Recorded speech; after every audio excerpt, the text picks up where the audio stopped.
And we are live again for a Transformation Tuesday. I'm Amanda Beth with Amanda Beth Healing, coming to you live from Southeast Iowa. There's just been so much going on, technology gremlins and everybody. Um, which brings me to what I really wanted to talk about today, because sometimes we're called to be the light for someone, but that doesn't mean that we need to become the fuel for them that keeps absolutely everything going. I know we talk about being good humans and honoring other good humans and just doing the right thing. And sometimes doing the right thing just looks a little differently than what we set out for it to look like. So that's what I just kind of wanted to step in and talk about, because today's Tuesday has come really, really fast for me, and I think for a lot of people. Everything's swooshing up, the energies, the cycles, the stars, the planets, the energy. There's a lot going on out there. And, you know, I've been there's a lot of people right now who are awakening. There are people who are, as another friend of mine calls, graduating on to the next stage, when they pass on and they go. And to have been a part of that, helping other people is just, that's what lights me up. So, but I've also had a lot of days that have not lit me up recently. And I think that when I talk with other people, a lot of us are really feeling that heaviness. And so it brings about, we've talked a lot about showing up and being who you are true to you. Helping other people, that has always lit me up. What lights you up? That's what I talk about all the time. What is it that makes you happy, that makes you whole, that brings you happiness and joy? For me, it's helping others. I think the first time that I was actually volunteering, and I didn't even know what it was, I was 7 years old, 7 or 9 years old. And my mom had worked at the nursing home. And so I went to the nursing home and I volunteered. I helped people write letters, because they couldn't write anymore. I would help them to read letters. And I remember Lila. Lila had some new braziers, the kind that come in the box that are just really scary, because I'm a little kid and this is the biggest bra I've ever seen in my life. And I sewed her name tags in them so that she would continue to have those. That was something that she couldn't do, that needed to be done for her. And I spent time with Mr. Walker, and he made jewelry. And I still, to this day, buried deep in a jewelry box, I have this beautiful rock that has a gold um, attached there. It's essentially glued to this rock, and it's on a long gold chain. And I was proud as punch to wear that. I'd wear it with a turtleneck and sweaters because it's kind of a heavy rock, and I still have it to this day. So that's it's been what, down here 50 years ago. But thinking about how we show up, I've always been thrilled to be able to help other people. And when I go into it, I'm not thinking about what do I get out of it. What did I get out of sewing names on bras? What did I get out of writing letters, reading letters? I got to help people. I'm more of a people person than I realize, because some days I really like to not people so much. But it's about showing up, keeping your word, being present, and just being a good human. Because there's a lot of days it's kind of hard to be a good human. But helping others, it's always been something for me. And lately, some of that helping other people has really come through some really heavy doors, and there's been a lot of things attached to it. And it's really important that you're able to help other people, but you still find a balance. You have to be able to carry that balance between caring for others and not losing ourselves in the process. And there's been a few times in this last week that I've said, no, I can't. And it wasn't to be mean. It was just, I wasn't putting my best foot forward. I was not being true to myself, and it wasn't going to be in anyone's best interest. So it's important that you show up. It does matter. If you say you're going to do something, keeping your word does matter. You may not be able to keep it when you say you would. We all have great intentions, and then things get in the way. But doing the best you can to get back to and honoring your word. Sometimes just being present is that gift. And I found some time over the last week that I wasn't doing anything, but I was present. And sometimes, somebody's sorting out, we were sorting and cleaning in the garage this weekend. Did I actively sort each and every little nut and bolt and washer and screw and all of those things? No, but I was there. Again, I was there as that support energy of, we can do this. We can talk about, how much of it can you throw away? What do you need to keep? How many of those oddball little screws that only have one purpose on the face of the earth do you really need to keep? Yeah, all of them. I know. You're my people. We're going to keep them. We're going to find a special place so that they will never be found again. But showing up, being there, that's the stuff that matters. Being present, that is your gift. Being steady and being a kind human oftentimes is so much of the healing that another person needs. Sometimes this feels natural. For someone like myself, it feels natural to help someone else. I see somebody with, stuff falling out of their grocery cart. I'm going to pick it up. I'm going to hand it back to them. If you can offer a hand, you're going to do that. And in today's society, I know we don't always see that. People think about, oh, what are people going to, what are you going to get roped into? Could I get sued? What's the liability? So much to think about. Just for me, it's showing up, having purpose, reminding you who you are, and if that's not your thing, to actively go and help other people, as long as there's other things you can do. You don't have to be the person that takes the groceries or does the things.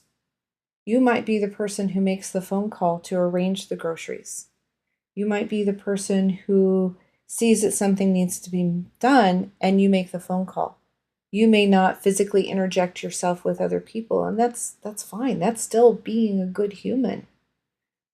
But even those things that light us up and make us feel good, it also can be a hard burden too.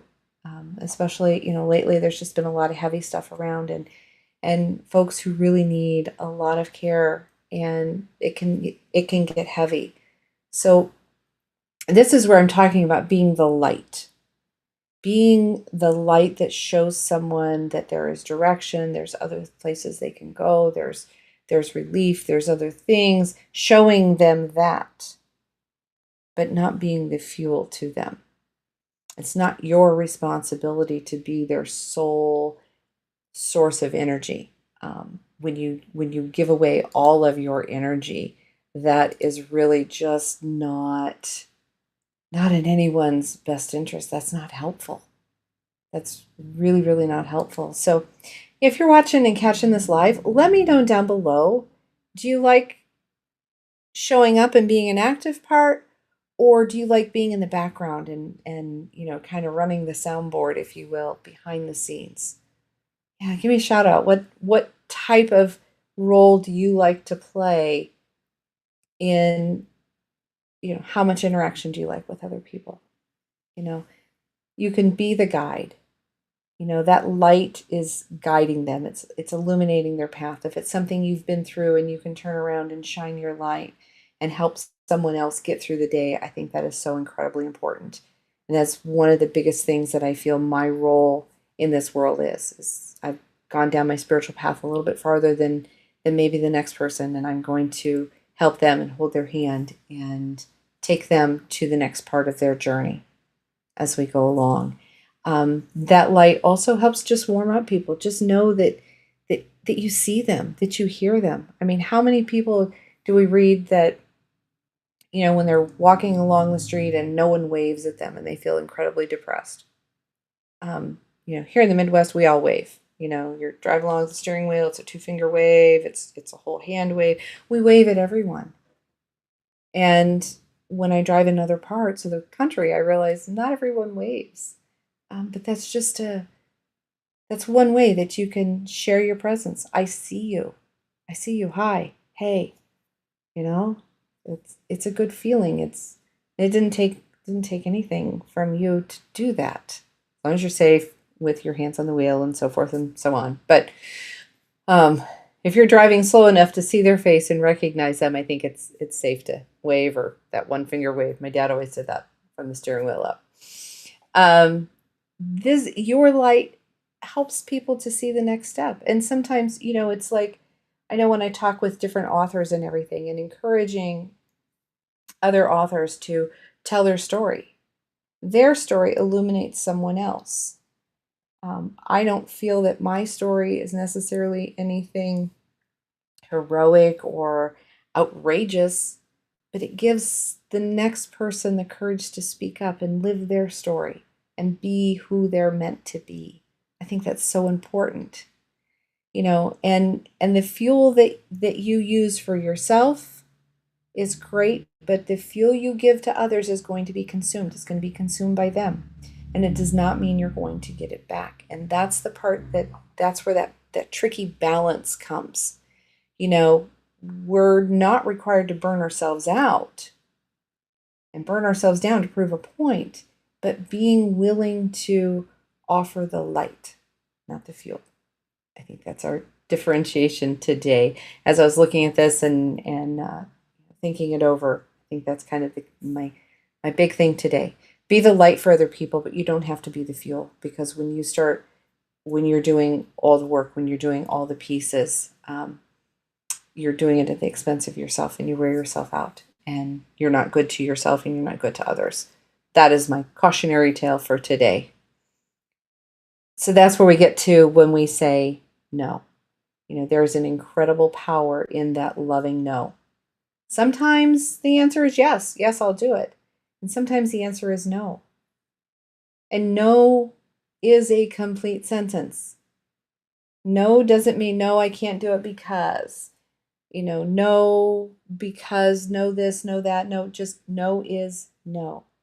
And that's the whole complete sentence that you need to tell. You don't need to tell the whole backstory.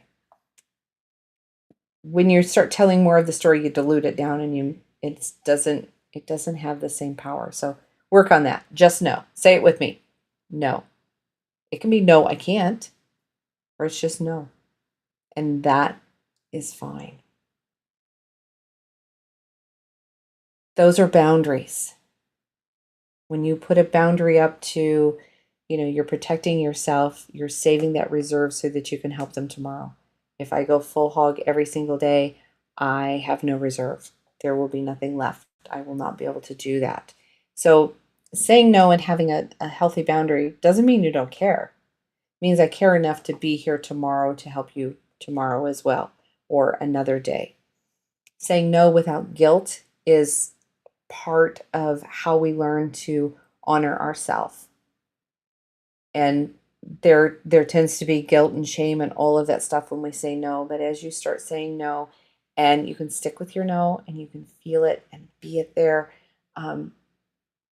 you're going to appreciate that. And when there is a finite amount of you, when there is that no coming down the pike, they tend to appreciate what you do more often when you do have some good boundaries. Because then when you are able to give, then you're giving wholeheartedly, where when you're wore out, the quality of what you're giving is not as good. I feel like I'm repeating myself here today. I am sorry. It's been an incredible journey this last few weeks, last several months. And I want to remind everybody to take care of themselves. There is everyone is carrying something out there. It's not my place to assume or to judge another person. If I can help and it's not putting me out, then I'm going to help. I don't walk in their shoes and I don't ask them to walk in mine. But if I can be a good, compassionate human and offer some help, and I can accept no from them as well. What help do you want? I don't want help. Okay. I can come back and ask tomorrow if I think it's important enough. Just that kindness that you see another person, you see that they may want some help. They may just need someone to say, "Hey, I see you today." That's a lot to recognize people. That grace matters.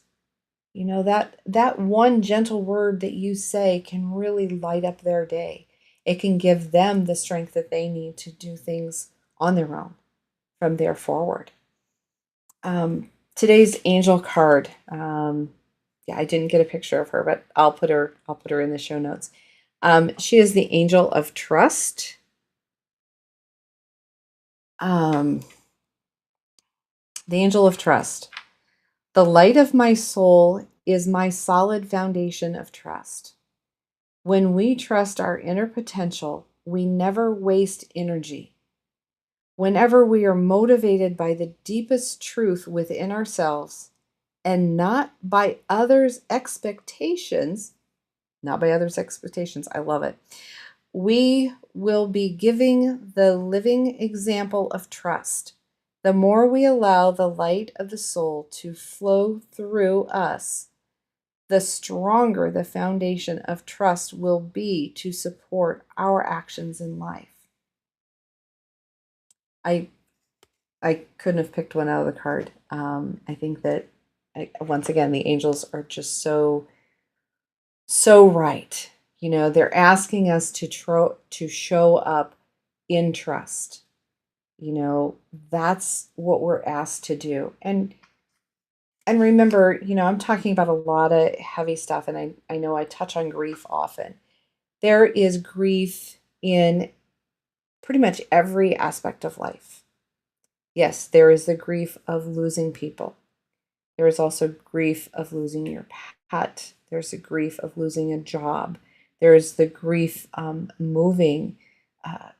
Everything that we do can have a bit of grief to it.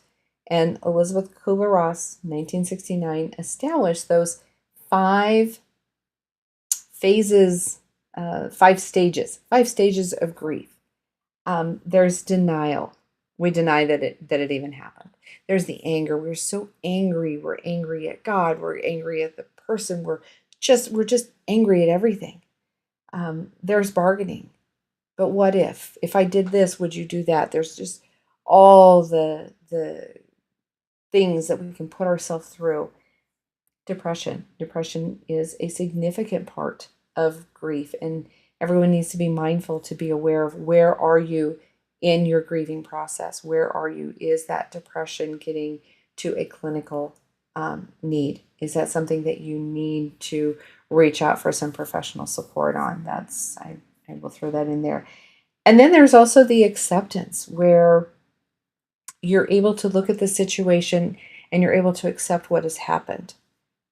You're done being angry and bargaining and denial, kind of everything comes together and you're kind of like, okay. But the tricky part of these 5 stages of grief is that they don't have a particular order. They come and go. And acceptance is not the final aspect of that. You may still have some anger even after you've accepted things. So don't be harsh and judge yourself on this, because it's a really important part of that.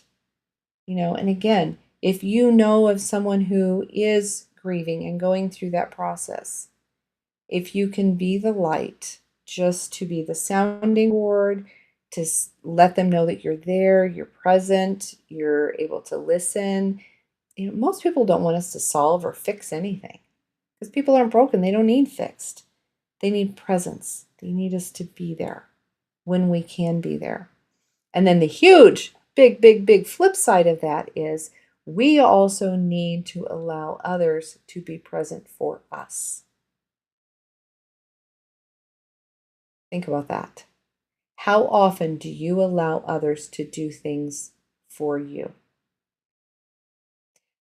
Recently, I've been on the backside of recording some podcasts, and there's been some really amazing guests coming up. You guys really, you need to be watching Chronically Healthy Life on Friday nights. Chronic Health Collective is on Tuesday nights.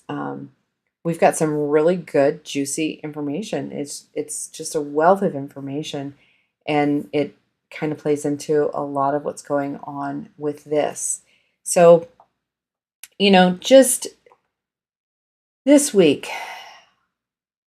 where do you see yourself being the light? Are you the light for yourself, for a family, for a friend, for a coworker? Are you the light for the person walking down the street that you wave at? Where are you being the light? And then be ever so mindful and cautious as to where you're becoming the fuel. Where it's one thing to light the path, it's another to burn out. And when you start becoming someone else's fuel, this is what you set yourself up for. So put those no's in there, have those boundaries, reach out for support. We're happy to help you there.